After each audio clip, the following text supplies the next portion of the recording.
Welcome to Mommy's on a Call, your sacred space to laugh, learn, and feel like a real grown-up human for a hot minute. I'm Stephanie Uchima Carney, a mom of 3 under 6, serial entrepreneur, business strategist, and donut connoisseur, just trying to get through the day one cold cup of coffee at a time. I believe that with more intention, a positive mindset, and self-care, it is possible to thrive in motherhood, business, and life. My mission is to uncover the daily rituals, life lessons, real-life tactics, and favorite tools to inspire and empower you, mommy, to get the most out of life every single unpredictable day. So grab your headphones, tell your kids you're on the potty, and tune in weekly for some laughs, knowledge bombs, and plenty of real talk with real moms, and maybe a dad or two. Welcome to the Mommy Pod. Hello and welcome back to Mommy's on a Call. Today, I'm really excited to bring on Alex Garzaro. She's a conscious living coach, mother of 2, married to her high school sweetheart for over 13 years, and the host of the Alex Garzaro Show podcast. Since her babies were born, it's been her mission to help people build strong bodies, brains, and brands. So welcome, Alex. Hey, thanks for having me. Love to have you. And I think it's so great. I met you on Clubhouse. And For those of you who might be on this whole Clubhouse, trend, how are you feeling about Clubhouse? I'm just curious. So I think Clubhouse has some amazing opportunities for a lot of people. I think it can be utilized in so many great ways, but it can also be all consuming for a lot of people. So I think you have to come at Clubhouse with kind of what is your purpose with it? Is it the purpose of learning, or is it the purpose of trying to monetize when it comes to Clubhouse? Because Clubhouse is really kind of like that next level live podcast, and you get access to so many different people. However, if you are feeling lost or overwhelmed or consumed in your life, and you're kind of like in that either pivot, we're just talking about pivot, unsure of yourself, Clubhouse can really start to trigger a lot of feelings within you and start to almost make you feel like inadequate, unworthy. So if any of those type of feelings are already within you, it can trigger those to come out even more so, because you're in a room with people that are ahead of you by 1,000 steps. And so instead of, looking at the person in front of you who's 10 steps in front of you, you're looking at and comparing yourself to somebody 1,000 steps in front of you. It's so interesting you say that, because I was on a call this morning and that's what they were talking about, is the FOMO that they feel by being on Clubhouse, which was something that they had combated, imposter syndrome, all that has gone aside. And then now it all came rushing back because of this. I also I have mixed feelings on Clubhouse. I've been on it, but then I sometimes feel like everyone is kind of spammy or trying to sell their thing instead. It's a weird place. Anyway, I digress, but I just wanted to say that I met you on Clubhouse and I'm thankful for that. So I think it could be used for good too, which is networking and meeting people. But I want to start off by asking, what is your biggest mom win of the week? Oh gosh, my mom win of the week is that they are breathing. Yay! It's the little things that we need to be victorious about. I feel like sometimes as moms, it's like, oh my gosh, I'm doing such a bad job. My kids have been homeschooled since they were born, basically. And so I've kind of pivoted my career. My time has shifted. My schedule has changed. And there is some times where I creep in and I'm like, oh, I'm not doing the best job as a mom. That's kind of what I call your superhero imposter syndrome identity. And so it kind of just looking at did you make them smile today once? Own that and live in that moment. Oh, I love that. Well, to give the audience a little bit of context, tell us about your family structure. I know you said you've been married to your high school sweetheart and you are a mom of 2. What are their ages? Kind of what does your family dynamic look like? So yes, my husband and I got married very young. I was 21, very old school mentality. So we started dating when I was 14, stayed together throughout high school, got married at 21, bought a house before we got married, very traditional. So bought our house, got married. I moved in with him. And then we had our first son at the age of 23. And I'm an only child. So me too. I knew that I did not want that for my children. So right after we had our first son, we had our second. So they're 16 months apart. Currently, they are 10 and 11. And you're homeschooling them too. We homeschool, yes. We've been homeschooling them since they were about first grade.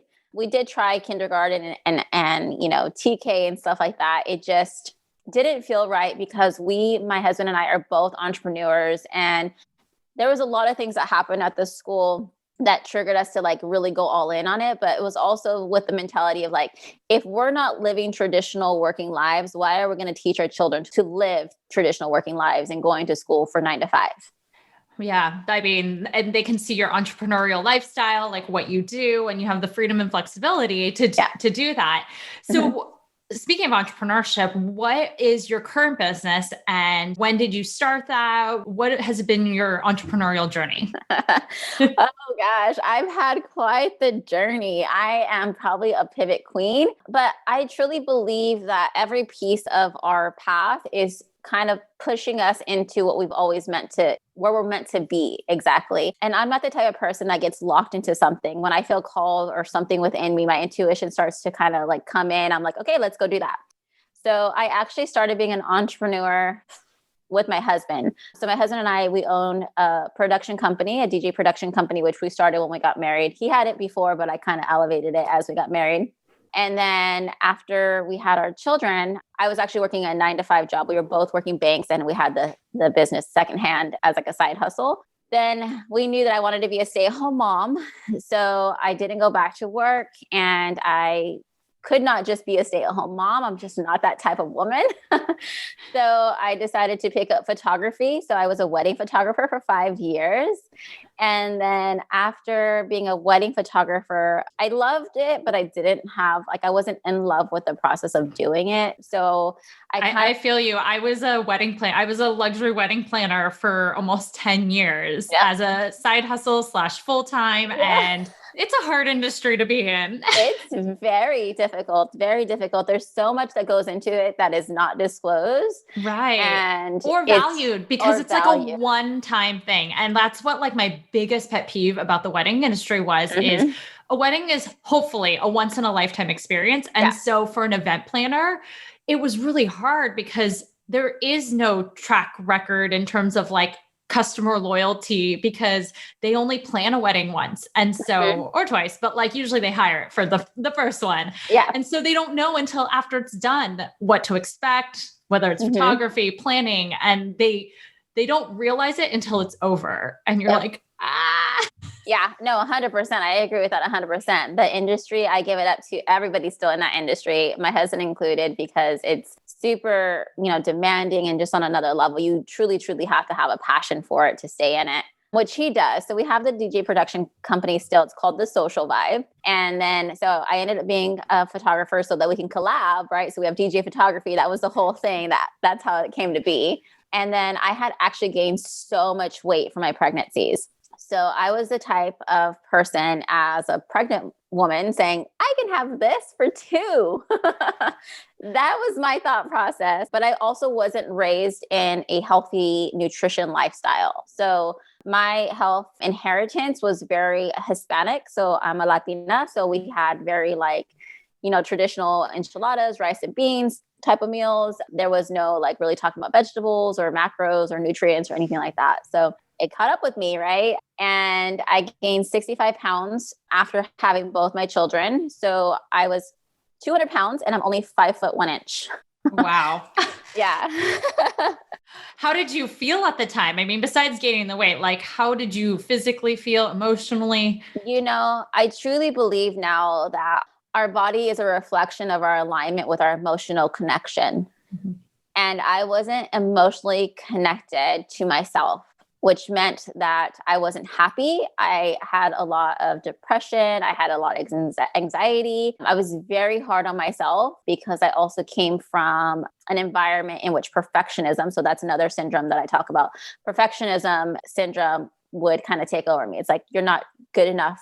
Why are you living this kind of life? This is not the life you're meant to live. You're so much better than this. And it would eat at me for so long. And my reaction was to eat.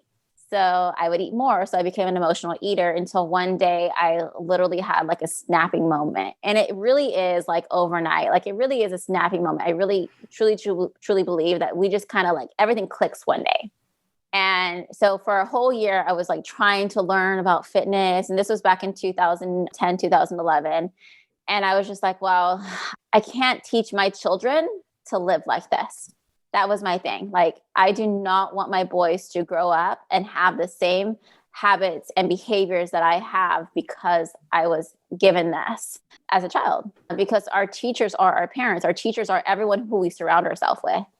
Right. And they're your role models. They're the people models. And kids see things like whether or not, you know, like you're paying attention, they model it or they hear the words that are coming out of your mouth and they form impressions of it, which is also a scary thing. Being a parent is like wondering, like, am I effing up my kids right now? Right? So then you launched into a whole fitness career. Yes. So it started with my own transformation. So that's when Facebook kind of like really started to explode. In 2011, I put up my first photo of me, how I was, which I'm a very like old school type of girl. And so it was very unlike me to post a photo of me in a sports bra and tights. And I got a lot of like verbal lashing from people on Facebook for that. And it was just like, no, like I'm doing this for me. And it was almost like me kind of regaining my power back. And it felt very difficult at the time, but it was also so empowering at the time. And so I went ahead, put my photo. In 10 months, I lost 65 pounds. And then that following year, 2012, I started to get asked like, hey, you know, can you help me? And I was like, oh no, like there's no way. I don't know what I'm doing. Like, this is just my, you know, what I do for me. And were you still kind of a stay-at-home mom / helping your husband? Okay. Yeah, that's all I was doing. So I was just, you know, working out and changing our eating. And let me tell you, I'm not a cook. Well, I wasn't at that time. So healthy food was not tasting very healthy. And how did you learn? Like, what methods did you take to get to that next point? Like, how did you lose the weight? Like, what kind of resources did you fall to? Tracking. I'm a big tracker with everything now. What doesn't get tracked, what doesn't get, you know, measured doesn't get changed really. And so I started to track my food. That was the first thing I did. And I started to just move. I didn't have like a plan. I didn't like say I'm going to lose 65 pounds. I was just like, I just need to do something. And I just took it one day, one meal, and one workout at a time. That was my whole like thing in fitness. And that's literally what I did. And so I stopped trying to live in a future that didn't exist. And I started to live in the present and own and love where I was, while understanding that I want something better, but not living in that better, living in the moment. So yeah, so I just started tracking my food in MyFitnessPal, and I learned how to understand how to build your own macros, which took me months. I was literally like, it was like a class I was taking. I would be at the computer, like studying like the calculation, like, you know, muscle gain versus weight loss versus maintenance. And I just became obsessed with it. Wow. And then, so what inspired you to then start your own company and to start doing this? Like, after people were asking you, how did this form? Did you like start gaining clients? Like, where did you go from here? So I figured if I'm not willing to do it for free, I'm not willing to do it paid. So I had two friends who I used to work with when I was working at the bank ask me like, hey, one wanted weight loss and one was getting ready for her wedding. And I said, okay, you know what? I know them. So if I mess up, it won't be so bad. So I took them on a 4-week journey, and in 4 weeks, they were in the best shape of their lives. And I just thought, wow, this is kind of fun. I think that's an important point. A lot of people, like it's stigma, I think, in the industry. Like, you're like, yo, you have to charge for your services. Like, don't do anything for free. But yet that's how I learned how to do things. Like I interned for free because I wanted to learn about something, or I did it because you're right. If you can't do something for free and you're not passionate about it, like how can you charge people? Like that means you're just financially motivated and you're not actually passionate about it. So that's a very good point. Is to anyone like out there who's like interested in starting something, just do it for a little bit for free and see how it goes. It also, you're right. You don't have that fear of making a mistake because someone's not like paying you for it. Yeah, there's no exchange there. It's just you providing value to that person. But here's where the exchange comes in. It may not have been monetized at that moment, but it was monetized later through the testimonials. Right. Testimonials, referrals. Yep. So one of the things I asked them was like, okay, I'm going to do this for 4 weeks, but I would like to take your photos before and after. And so I made sure that I was really kind of looking out for myself as well. Like if this worked, I need to see, right? Again, it needs to be measured. And so in the 4 weeks, they looked completely different. They had lost like 20, 30 pounds. It was really insane. And everybody was like shocked when I posted their photos on Facebook. And it just kind of started from there. And my husband was like, you should start a small boot camp. He had a friend that had this same kind of business model that I actually created here in my hometown back in like the coastal area. So I got with her and she started telling me like, it's a small group in a very small location. It was like 4 to 6 women and they would go for an hour. And I thought, wow, this is really cool. Okay. So we cleaned out our garage, and just to give you like a little idea of what our garage looked like, it had laminate flooring because it was an office at one time.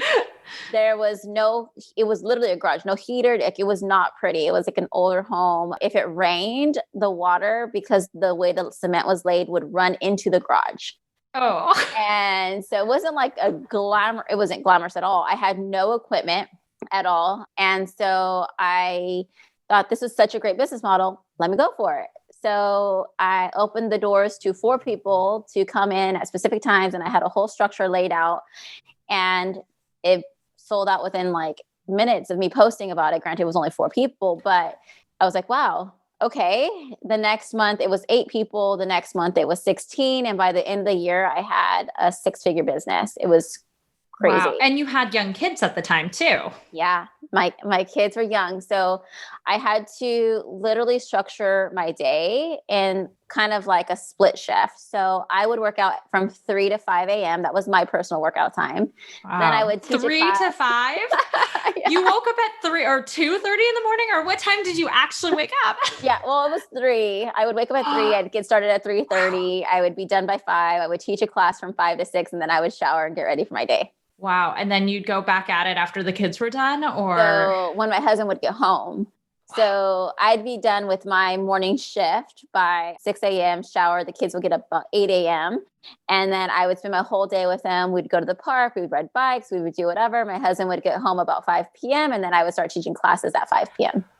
Wow. Yeah. And what time, I'm curious, what time do you wake up now? Now I wake up at 5 a.m. Okay. I don't have the classes anymore. Right. Okay. So we're in your fitness journey. You built this business and, you gained a ton of traction and you've been doing that, but I know you said you're the pivot queen. So what kind of happened from there?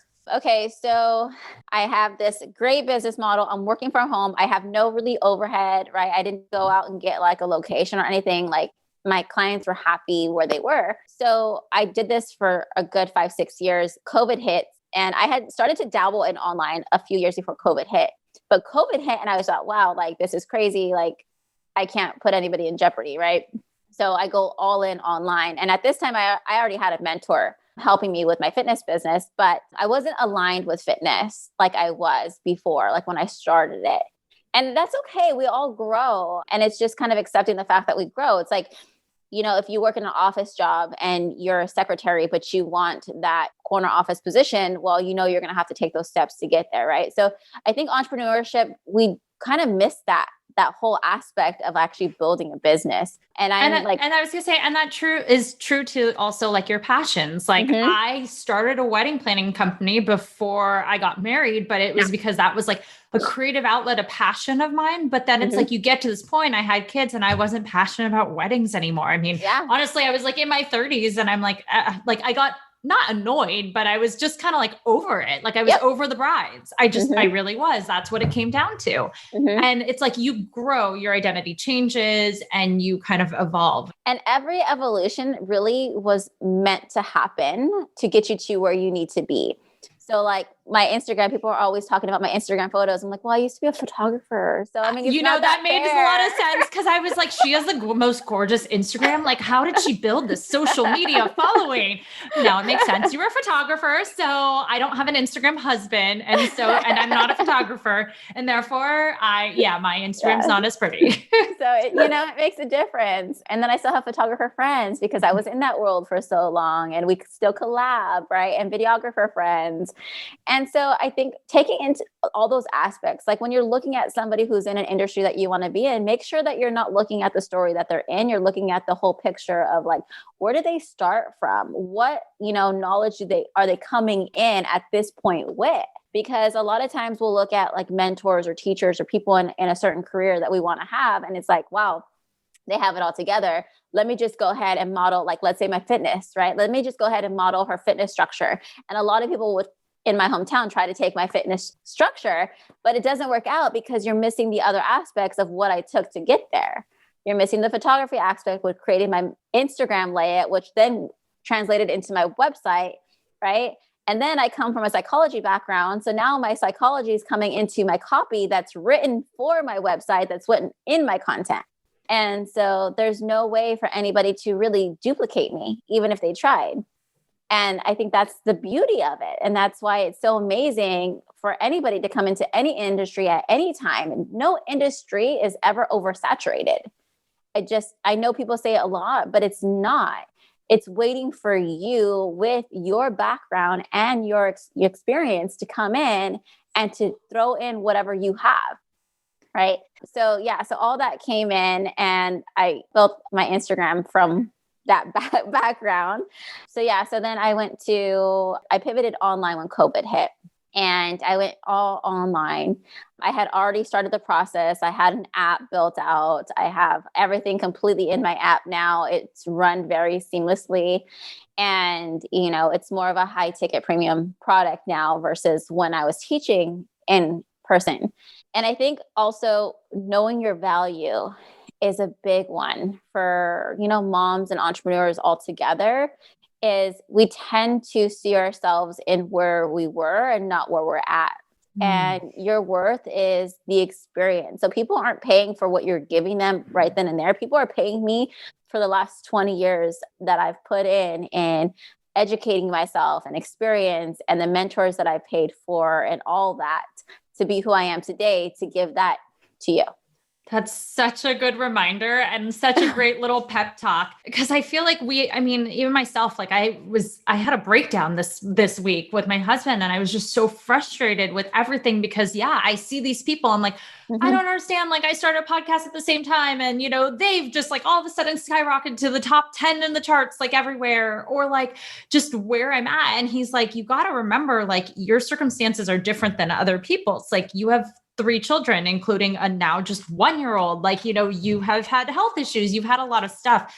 And so I think we get this imposter syndrome, or not imposter syndrome, FOMO.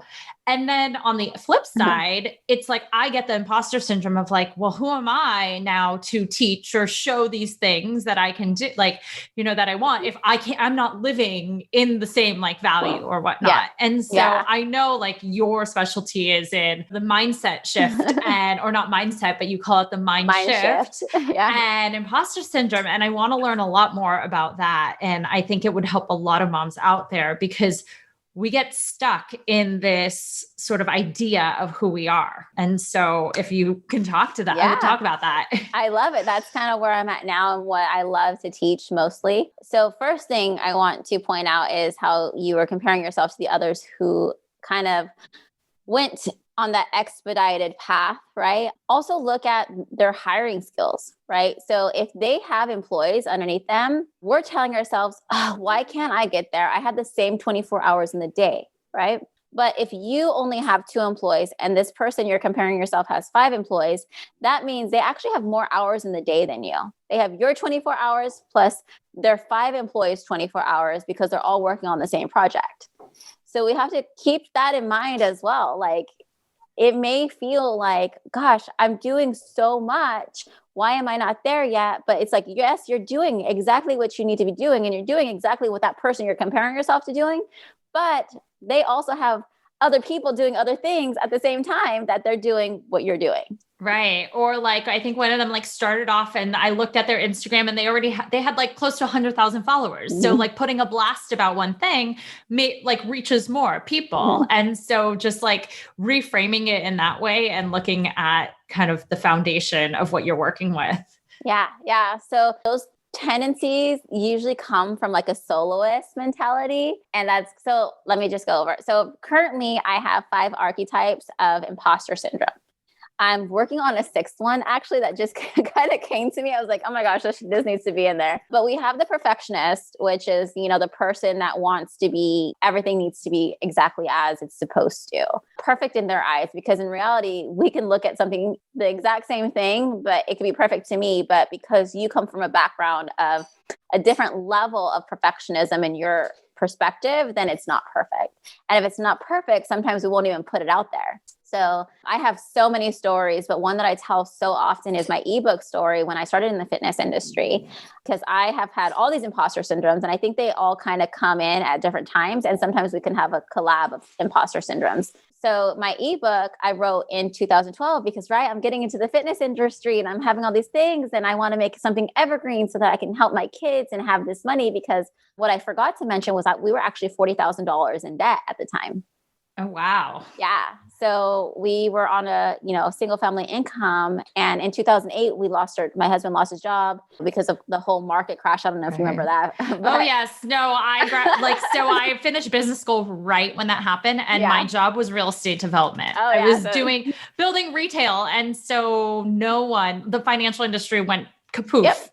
Every day I would walk into class and they'd be like, okay, let's just take out the Wall Street Journal and let's talk about what's happening today. Like there was no curriculum anymore because there was nothing. So there was no structure. I lived through that. So I get it. We had accumulated a lot of stuff that had happened throughout that time. So now we're coming over to this point where I created this business and I'm ready to like kind of take it to the next level. And I create this ebook, but I was also raised in a way that like a B was not okay. Like I needed a 4.0. I had to be that daughter that really excelled. So my mom was proud of me. Oh, that resonates, especially as an only child, because you feel like you're like the only egg they put in their basket. So it's like everything's riding on you. Yeah, exactly. And I'm Asian. So go figure. Like Asian only child. It's like, that's a lot of pressure that my parents actually did not even put on me, but I put on myself. Yep, we put on ourselves. Check on that perfectionism. Totally resonate. Yeah, so that unconscious thought process comes into my adulthood life. So I create not 1, not 2, but 3 ebooks on fitness, thinking like, oh my gosh, this is so exciting, right? And right before I'm about to launch these ebooks, I see somebody I admire just launch an ebook and explode. Like she all of a sudden had so many followers on Facebook and started to be known. And I was like, oh, there's no way that I can put out an ebook now that she has one. There's no way that my ebook is even going to compare to her ebook. So I put them back in my hard drive and they never saw the light of day. And about a year, 2 years later, I get a little bit more confidence in my fitness experience. And I'm like, you know what, let me buy these ebooks that she sells still. And I'm looking at them and I'm comparing them to mine. I'm like, wow, like mine is just as good and in some parts better. And I was like, this literally is the imposter syndrome perfectionist that kicked in within me. And it really paralyzed me from actually, moving forward with anything. And that tends to happen. And it's not that we don't want to do it, because we do. But what happens is our bodies are created to actually keep us safe. And when our bodies and our minds start to recognize a situation that seems familiar, it starts to put in some flags. So that's that fight or flight type of stuff that comes in, right? A lot of times it's flight. And we choose flight because we know the outcome of flight. We know that if we don't do this, we're not going to experience that pain. We're not going to experience those emotions. And we're going to be okay because we're going to be in the same spot we are in right now. And right now we're okay, right? And that's a story that we're telling ourselves, like right now we're okay. But if you told yourself like right now I'm not okay, I'm not happy with where I'm at, and you kind of went into that like, you know what, let's just go into the type of mindset that is, I don't know what can happen, but I'm going to be excited, right? So, think of it like when you're going on your first date, it's a little scary, but it's more exciting, right? Because fear and excitement are very similar emotions. But because of the thought process that goes behind the emotion, that's where we dictate if it's fear or excitement. Right. And you can't grow either out of that. You just stay safe. You stay the same. You stay the same. Yep. And then you have the same thoughts, and then you have the same, reaction every time until you kind of propel yourself or have somebody around you kind of support you. Because I find with a perfectionist, usually what needs to happen is it's more acknowledgement of support. So it's like, yes, go do that. Yeah. And then when they get that, it's like, okay, I knew this was a good idea. Let me go do this. Or sometimes it's good to like actually just do it, fail, and then be like, well, I didn't die. Cool. Yep. Like nothing too bad happened. I guess I can do it. Yeah. Yeah. That's a great way too. It's just, if you tend to have the fight or flight, that's the fight mode. So if you're in fight mode, go do it, go handle it. If you're in flight mode, surround yourself with somebody who's going to kind of pull you forward. That's good. So that was the first archetype. You said you have technically 5, but an additional bonus one. Yeah. So what are your other 4 archetypes of imposter syndrome? So we have soloist is the second. Soloist is the one who has to handle it all. They're the one who has a hard time hiring because now I'm making more money, or somebody isn't going to do this as well as I do, or it's going to take me just so much time to train this person to actually like do the work that I need them to do it. And it's just going to be faster if I do it myself. So the soloist ends up staying solo and handicapping their growth, because in reality, depending on the type of size of the business that you want to grow or the career that you want, you're going to need help. And even in motherhood. I was just going to say, that resonated so much in motherhood when we're like the mom, we're like, we think, especially like stay-at-home moms who made that choice, but then they're like, we can't outsource childcare. We can't have this because it was our choice to be a mom. So all we can be is this role of a mom. Like if we hire childcare, we're failing someone, and that's totally not true. Yep. But I love the definition of mom. Like, you're talking about childcare, but the definition of mom for a lot of people is the housekeeper, the laundry person, the chef, the caretaker, the teacher. It's like, wait a minute. There's too many definitions here. This is not mom. Right? This is a lot more identities going on here. And this is why the overwhelm comes in. So for mothers, I kind of put it like this, like your family is your team, right? Your team is here to help you. And so a lot of moms, including myself at the beginning, have a hard time designating tasks to husbands and children, because they're like, no, they're children, they should just be enjoying life and things like that. And that's great. However, the behavior that we can condition them at the beginning is the behavior that they take into adulthood.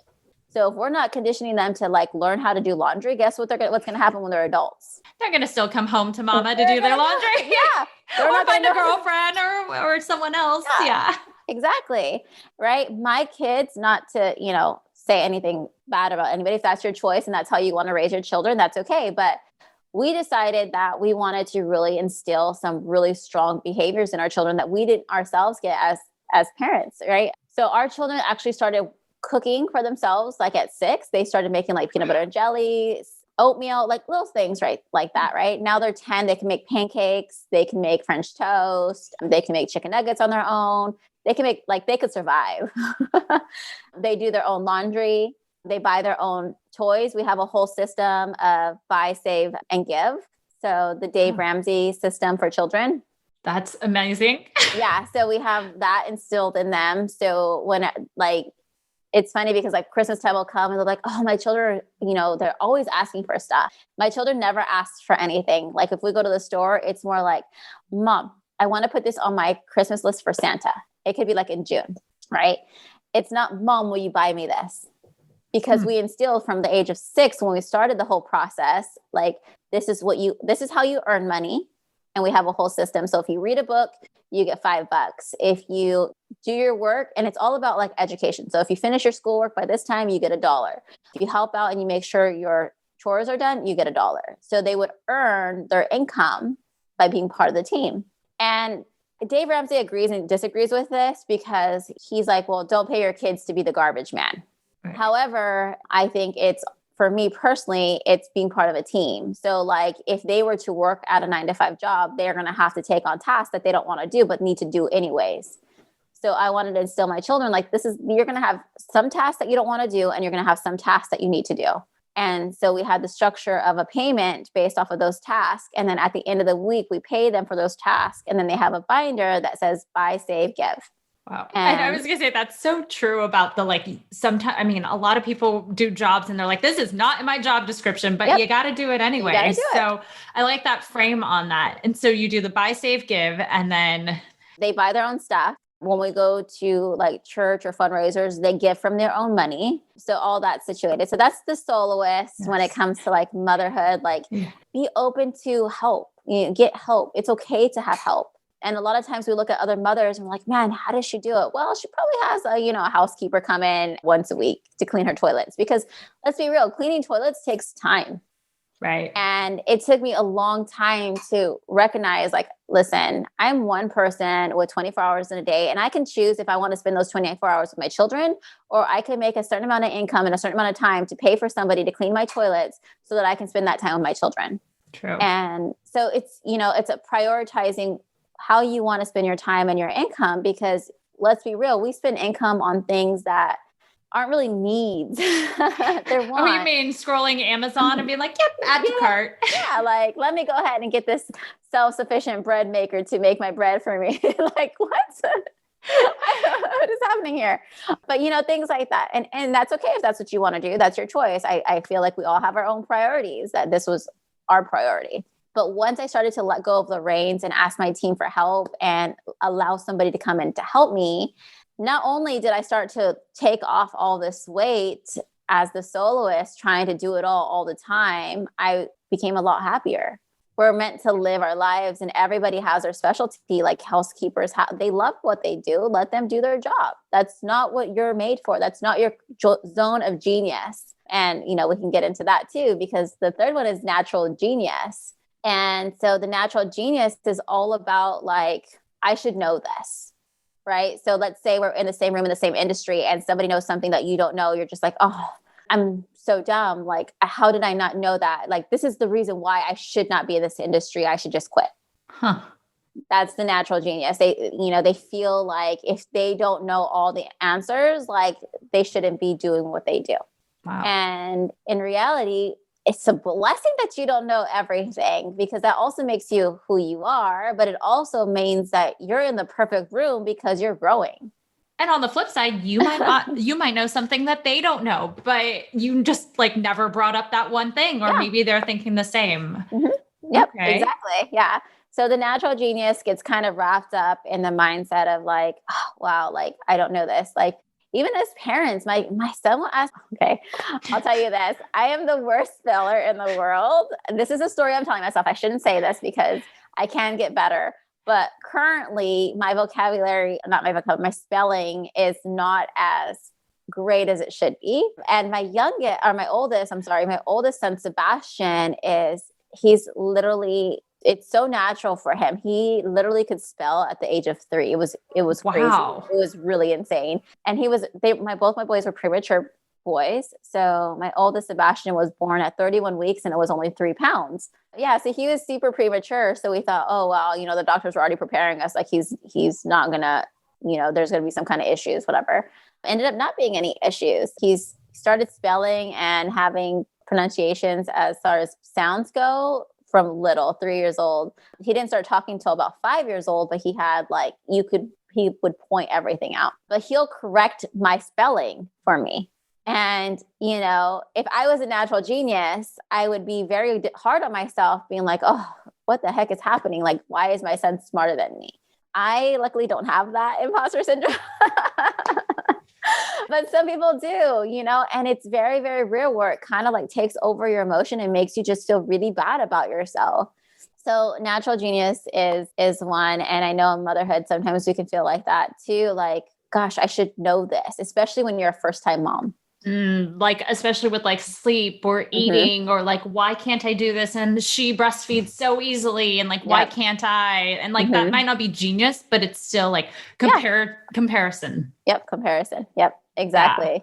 Yeah. Exactly. And then we have the expert. The expert is it's very similar to the natural genius, but they're just the type of person that like, I got this. Like, there's no, question. They're just know-it-all kind of. Right? And it's almost the type of person that like, if you answer a question wrong, you feel bad.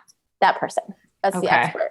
So that could also come into a point too. So like if you answer so many questions wrong, you stop answering questions. Hmm. So the expert comes in and it's like, I know this, but I'm just going to sit here and not say anything. Right. Okay. Because when they were younger, they got so many things wrong that they just stopped. Right. But in reality, the question gets answered. They're like, see, I knew it. Right. So that's kind of the expert mentality, is like kind of shutting down when you're like, I know this, but I'm not going to say anything because I'm not quite sure. The fear of being wrong. The fear of being wrong. Exactly. And then the fifth.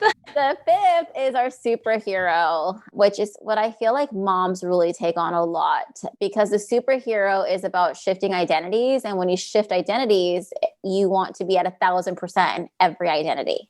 So, you know how we're talking about the chef and the housekeeper and, you know, the caretaker and the teacher. Like every time we shift into an identity, we have to give that identity 1,000%. And if we don't give that identity 1,000%, we feel like a failure. So it's interesting because I actually want to do an entire thing on this, but I differentiate it, and I don't call them identities, but really they're roles. Mm-hmm. And so like an identity is more of the kind of description of what that role is. And so a lot of moms, I feel like, say like, I'm a mom, like that's my identity, but that really isn't. That's like one of the job descriptions you have, one of the roles you play. And identities can be different, because how I show up as a mom isn't going to be the same as how I show up as a leader in business. I wouldn't, you know, be that same way at home, or my kids would think I'm crazy, or like, wow, mommy's mean, or mommy, you know, so it's just different. Like the personalities you play within those roles is what like I call as identity, but that is, yeah, exactly. So just, you know, when you're putting on those roles, it's like you have to be 1,000%. But I like to put it like this, you know, when we're working with somebody who has that imposter syndrome, if you were in school and you got an 80% as a grade, it's still passing. So if you give 80% to anything that you do, you're still doing an amazing job. And the Navy SEALs actually have a whole training on this. About 80% is actually full effort, because the other 20% is a cushion in which possibilities could happen and we need to pivot. Wow. I didn't know that. Yeah. So that's why for them, 80% is full effort. So as long as you're giving 80% and you're ready to pivot at any time, in any moment, because of the situation, that's what they need. Right. So I like to tell people like, well, how much effort did you give? Oh, well, I gave 80%. Great. You passed. Good job. People were like, Alex, you're such a cheerleader. It's like, no, I'm not a cheerleader. I'm just being realistic here. Like, we're not robots. We're not meant to go 1,000% at every single role that we play, even with our own identity, like whatever identity that you're taking on. Right. And as a businesswoman, as a mom, like we shift every time. That's why you burn out. That's why I feel like you would feel overwhelmed and just burnt out, because you can't run a marathon your entire life. Yeah, exactly. And so that's kind of where superhero syndrome comes in, and you basically either have like a breakdown or, you know, a burnout, or which is, I think, what my week was. So I might relate to I think I relate really well to 3 of those imposter syndrome archetypes. Yeah. So what I would do is I would dig deeper with you, and we would find out the root of those archetypes. And so when we can find the root, what I say, depending on the root, you're either going to need to hold yourself or to heal yourself. And usually it's hold yourself. So within us, we have a child and a parent. And sometimes that child didn't get held at the moment that they needed to be held and told what they needed to be told to have what people call, you know, your higher self, right? They couldn't step into that higher self because they were defeated at a moment. And that defeat carries with us because now we're back in that same environment and our body's reacting the same way.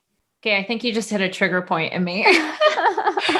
Well, it's interesting because like one of the very first coaches that I had worked with, it was like this visualization where I had to go back to a moment in time when I was, I think 6. I told us some story and she's like, can you just go back and hug her? And I'm like, what? Like, imagine yourself hugging her and telling her it's okay. And like, I remember just breaking down and crying and being like, whoa, but I like completely forgot about that. Yeah. Like, It's major. Yeah. Whew. So when people do that, we can just kind of give them an example. Like when you do that, if you can find the root cause, sometimes for people, they blocked it out. And when I work with them, it's almost like I have to ask quite a few questions for them to get to that moment. And then when we get to that moment, meditation is not easy when you first start because you have to be quiet. Meditation is about you being quiet. And it's very difficult because then you start to actually hear the thoughts that are happening within you and you start to connect with your body. And it's really, really scary if you're not in alignment with yourself. But this is how you actually regain alignment. You have to listen to yourself so that you can actually connect to your path, connect to your actions, connect to your, everything that you are instead of taking on what others want you to be. Is meditation a big part of your daily routine? Yes, big part. Yeah. And so I think, I've shifted from that fitness trainer, like hardcore, like you got to get the first thing in the morning workout, like that kind of trainer to like, okay, how many hours do we have in a day? How many hours can we actually like put into our self-care? Okay, let's say you only have an hour for self-care. Then 30 minutes needs to be for, meditation and journal release. And then the other 30 minutes needs to be for movement. So there should be kind of like a whole process in your self-care. So fitness is such a gateway. And if that's how you want to start, that's how I started. Fitness is your gateway into kind of creating and honoring your body and your movement, and you're building the strength within the mind to showcase like what you are really capable of doing. So it's a great gateway, but meditation takes it to that next level where you can start to listen with yourself and become, in alignment with the emotions that you have. So there's two ways to do it. There's silent meditation and then there's with the music. I prefer the music. It just kind of lets my mind relax a little bit more than silence. So when you're going into this, I tell my clients, like, don't stop the thoughts. That's our first reaction. Our first reaction is to hear everything that's happening and we stop. Wait, no, I don't like that. No, no, not that. And we're going back and forth in our mind about all these thoughts and all these images coming forward through the meditation. So when you get into the meditation for the first time, close your eyes, allow the thoughts to happen, and then remember what your purpose was. So the purpose would be to find that moment in time that you want to go back to. And you're almost looking at it like a movie. So you're standing on the outside looking in on that moment and let the moment happen again. And the reason I say let the moment happen again is so that you can take on the motion physically from that moment. Because in order for us to actually change, we have to change the emotion connected to that moment. And so that's where we really want to make the change happen. So it's one thing to see the thing and make, hold the little girl, but you really have to connect with her. And so once you see the moment play out, you get the emotions, you allow it all to happen and you connect, then you let whoever's with that little girl or little boy walk away and you walk up to them as the internal parent. And you can either hold them, you can sit with them. What really needs to happen, and I don't like to tell anybody what to do because it really comes down to the type of person that you are and the type of holding you need. It could be sometimes just sitting in silence with this little girl or little boy. That's all they needed at that moment. It could be verbal. It could be that they needed to say like, look, I love you. I love you. And that could be the moment where they release everything that they've been carrying, right? It could be a very traumatic experience. I deal with a lot of, sexually abused women, and we have to go back to moments and confront that little girl, not confront the little girl, but be with that little girl. And they have to basically experience it again, but in a different way so that they can reconnect with the emotion differently and then connect with their body differently. And so once you're sitting with them, you hold them in whichever way you know that they need to be held. And then you allow each other to kind of just fade away. And it doesn't sometimes happen in the first meditation. And that's okay. That's okay, because that perfectionist sometimes likes to come in and be like, I can't do it right. I'm like, but did you try? Yes. Okay, we'll try again. Right? Because sometimes we're not ready to really face what we need to face and adjust what needs to be adjusted and reconnect with our body and our mind and ourselves in a whole other way, because it's very uncomfortable. Very uncomfortable. So like, I wasn't raised in a family that says I love you. So it was very, very difficult for me to say like I love it, and it's very awkward to say I love you to my mom. However, I've retrained myself in a way that I connect with my boys and my family on another level, where I say I love you all the time. Like, it's almost like if I haven't said I love you like 10 times a day, something's wrong. You know? Yeah. So really getting into that deep level of like holding through the meditation. And then from there, I like to go into the journal release. So the journal release is basically taking everything that you connected with, emotionally, physically, and then starting to kind of like lay it out in front of you visually. And right? Putting kind of like a physical to it by writing it out, like taking those thoughts out and placing it somewhere else too. Yep. Yeah. And sometimes it could be a letter to a person. Sometimes it could be a letter to yourself. And sometimes that letter gets given away. Like, sometimes they give it to the person that it needs to go to because it wasn't theirs to carry in the first place. Yeah. But you've been carrying all this for so many years. And now you finally like realize, kind of had that acknowledgement moment, acceptance moment. Now we can release it, and then we can give it back to whoever it belongs to. Wow. That was so powerful. Thank you for walking through that process. I know I was like, we'll wrap it up, but a couple last questions. I want to ask, what was your secret sixth archetype that you were thinking of? So just to give you guys kind of, I guess, an exclusive, the sixth one is looking like transformer. The transformer takes on the surrounding. So they don't connect to their own identity. They'll start to transform to like a shapeshifter kind like of. A shapeshifter. Yeah. Okay. So like whatever environment that person's in, they'll take on whatever is in that environment. So like, let's say that these people are all about like politics and like that kind of lifestyle. This person will take on like speaking that way and being that way instead of owning who they are in whole. And so they want to feel like they fit in. And it's a fit in. It's a fit in moment, and they lose themselves in the process of all this shape shifting and transforming. So now you almost feel lost internally and disconnected. Oh, I like that one a lot. Okay. Well, thank you. Oh my goodness. This was so mind-opening. And I really appreciate all the time you took to like go through all of that and to hear your story. Just to wrap it up, I wanted to ask, what is your superpower that you gained once you became a mom? Ooh, my superpower as a mom would be to emotionally connect with somebody. Yeah. I had a lot of walls up that didn't really come down until my children were born. Oh, that's beautiful. Well, thank you so much. Where can we find you then online in your new Pivot Queen adventure? So alexgarzaro.com, that will be all new and, restructured. We'll have some, I guess you're getting the exclusive here. We're going to get some courses on the 6 archetypes that are coming. And you'll be able to work with me one-on-one if, you want to really dive in deeper to that type of work, because it is different type of work. And then Alex Garzaro on Instagram is usually where I hang out. And with your beautiful photos. And then I'm on Clubhouse as well. So you can find me on any platform, basically under my name, Alex Garzaro. Well, thank you so much for joining today. I really appreciate it. No, thank you for having me. This was so much fun. Thank you so much for listening to this episode of Mommy's on a Call. Your support means the absolute world to me. You can find the show notes for this episode and other goodies over at mommysonacall.com. And if you enjoyed this episode or have gotten value from the podcast, I would be so grateful if you could head on over to Apple Podcasts and leave a rating and review so that we can reach and empower more moms all over the world together. Thank you so much again, Mommy Pod, and I will see you here next time.